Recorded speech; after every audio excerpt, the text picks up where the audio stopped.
Right, just a little update video. I've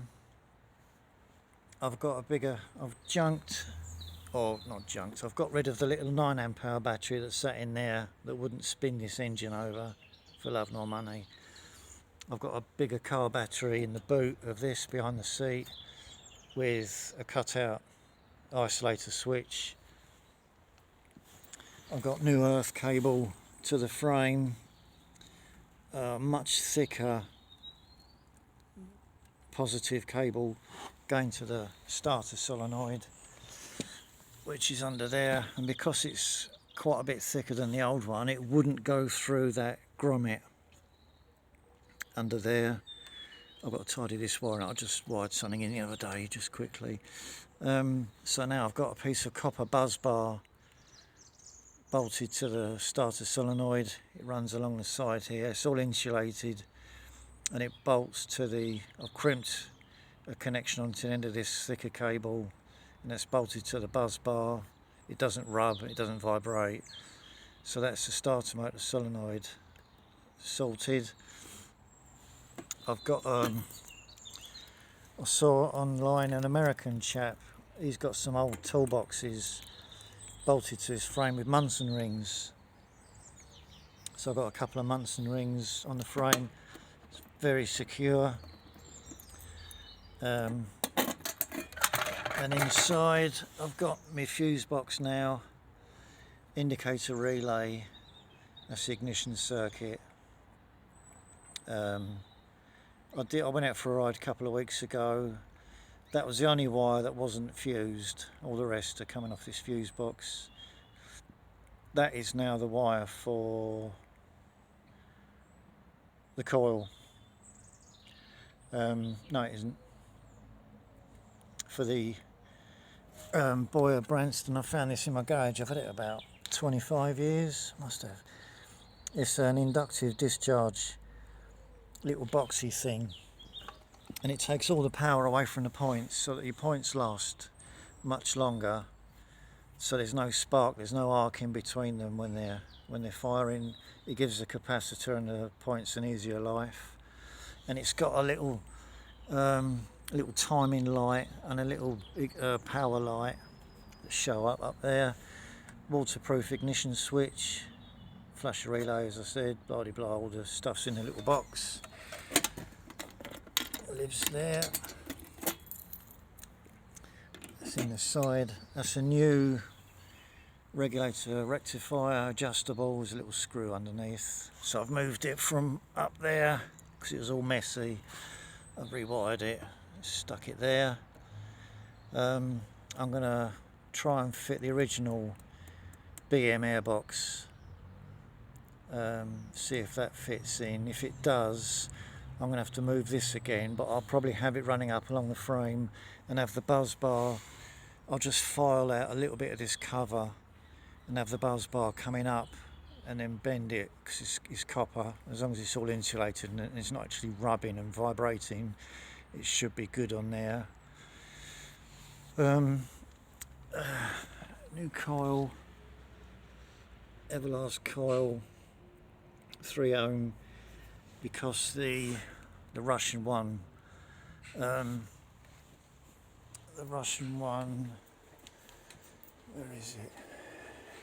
When I went out for a ride, it sort of melted and threw up on itself, killed itself. So new coil, regulator rectifier, and let's turn this on. Let's have a little turny on.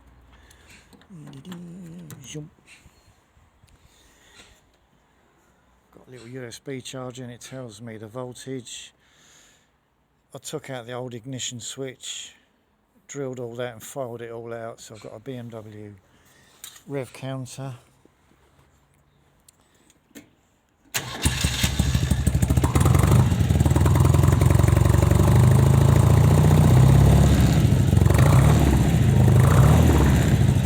All starts on the button. So once I've got the once I've got the airbox in, I mean the carbs are pretty well balanced. I balanced them by eye on the cables, so the throttle's open exactly the same time, and when I took the carbs off, I put a feeler gauge in between the throttle stop and then wound them out exactly the same amount of turns each side, so the idle's the same. I put a Gunston's colour tune and sorted out the pilot jet, the low speed running. I've not done full throttle running on the Gunstons because even at 40 miles an hour, 50 miles an hour, it's only 4,000 RPM and the throttle's only just barely open. I can't see myself using a lot of full throttle on this because it'll be just too quick. I might even put a taller fourth gear on it or change the final drive ratio. I can get a 937 for the diff and a taller fourth gear, but like I said, at 40 miles an hour it's 3,000 RPM. 3,500 RPM is 50 miles, so it's 500 RPM for 10 miles an hour. That's about it. So it's pretty sound at the moment, hopefully. Touch wood.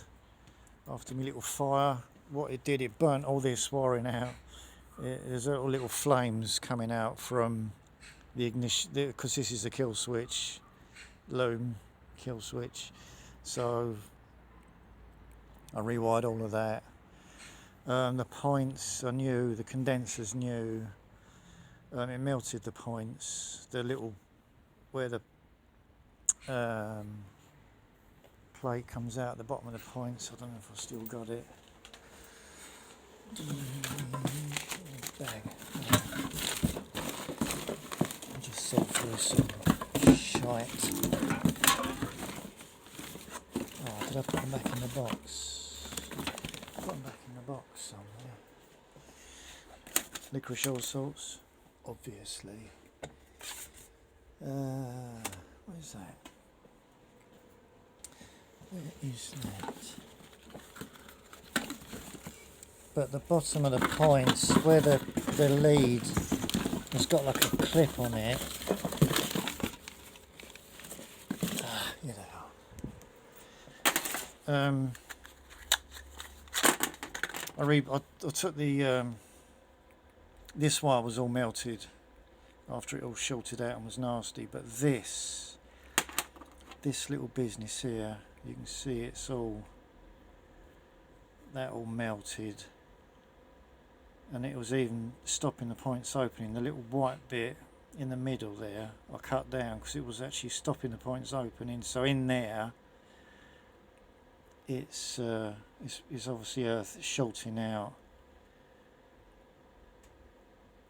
so they weren't working. That I just changed it because I couldn't get. I put a multimeter across the body of it and across there, both sides, and it was just not having it. So so I replaced that. Got them from Moto Bins, Moto Works. Or was it Moto Bins? I can't remember. I used both of them. They're both good. But that's it. What else? I was going to try and get that in there as well. Just have a little hole underneath for the spring coming out. I might try and put that in there later on. But airbox is next. Because I want to get the carbs sorted. Because these exhausts are quite open. Oh, I've got solder on there. Look. I'm not sure about the jetting for the. Obviously, the pilot jet only works up to quarter throttle. But I've sorted that on the colour tune. I'll have a look at the needle position and the main jets once I've got a few miles on it and I've actually got a bit of colour on the plugs and in the exhaust, and it's pretty clean. It's gone rusty, look, bloody eBay shit. But I'll get the carb sorted once, or if I can get the BM airbox on, get rid of this convoluted nastiness, and go from there. But there you go, just a little, look, everything's rusting, look. Need to get some oil in it. Right, thank you very much. Any comments, leave below. Goodbye all.